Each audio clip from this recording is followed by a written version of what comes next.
And now I've got the third one of the cat herders, the architect Simon Dorst from Kinetic IT. Simon, you had the task of leading the foundation body of knowledge as the architect for that. That's the one that everything stems from. So did you find that to be an honour, a pleasure, a privilege, or was that the kind of the millstone around your neck?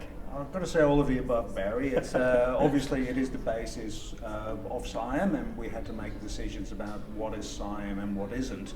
So, for instance, AI isn't SIAM, so should that be in the foundation? Should we even mention it? What if it changes next year and it's completely different again? So we had to be really careful with what we put in and what we didn't put in, and that's kind of why the compendiums were existing as well.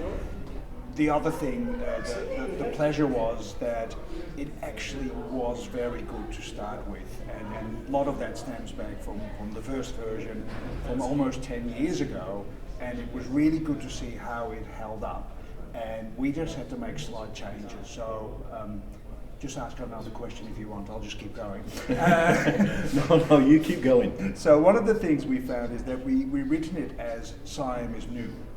It's different from how you used to work, and that's not true anymore because SIAM is now mainstream, everyone is using it. So we changed the tone from SIAM is new, it's different from what you need to do. Is that SIAM is an essential part of what you do, and this is how you do it. And then kind of the same theory came in there. So it was really subtle changes, and it was gratifying to see what was solid.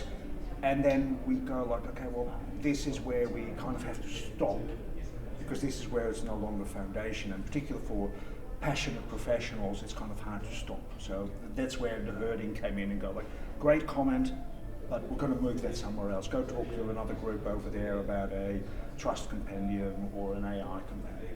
And if I mean, SIAM is obviously a massive global community effort.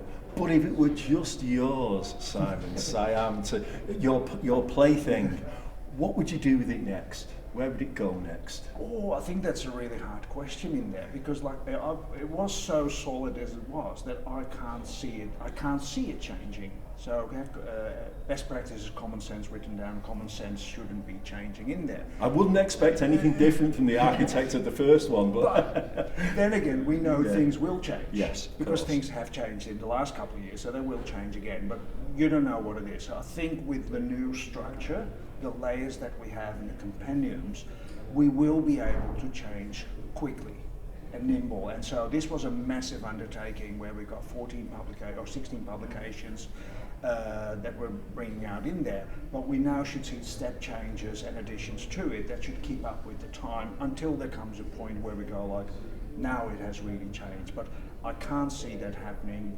in the short term, but never say never. I was going to say, it's difficult to believe that 12 months ago we started in the sort of SIAM strategy body that has its next meeting tomorrow. We started talking about the update, and here we are 12 months later, everything's been published. It's an incredible achievement. Oh, it's massive, and I think Claire and Michelle said it. It's much bigger than we thought it would be, but it's also very rewarding. Like 140 people came forward. We've got 77 active contributors in there, and it's one of the strengths of the SIAM community that this isn't my plaything. I've made a contribution to it, but so have you, and so have lots of other people in there, and that's what makes it so good. Is that it's been kind of together from all different perspectives, from Japanese perspectives, from American perspectives, Australian, European perspectives, and that makes it really solid in the basis in there, and I think almost, well, in my experience, unique in how it's been created and how it's been positioned. Well, thank you very much for your time talking to us here, and thank you for your work as an architect, Simon. Thank you.